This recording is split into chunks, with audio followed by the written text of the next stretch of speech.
ยายน้อยต้องรับผิดชอบดูแลหลานชายอีกคน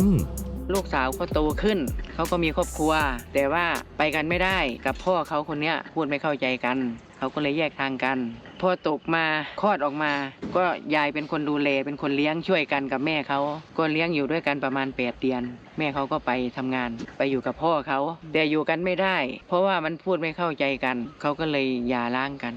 ประมาณเขาอยู่ป .4 ครูบอกว่า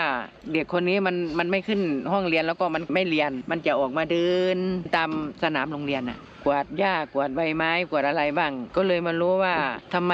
มันดื้อทำไมมันไม่อยู่เฉยๆทำไมมันซนก็เลยมาปรึกษากันว่าเอาไปหาหมอดีไหม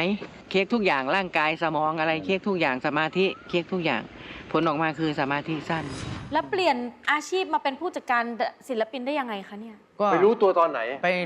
รู้ตัวตอนไหนตอนที่โควิด ครับ เข้ามาอยู่บ้าน อ่า ไปอยู่โรงเรียนประจ อืม ำเอาเขาไปอยู่โรงเรียนประจำมันทีนี้เขาไปครูให้เขาทำเวรล้างห้องน้ำเขาก็ร้องเพลงในห้องน้ำ อ่า ครูได้ยิน อืม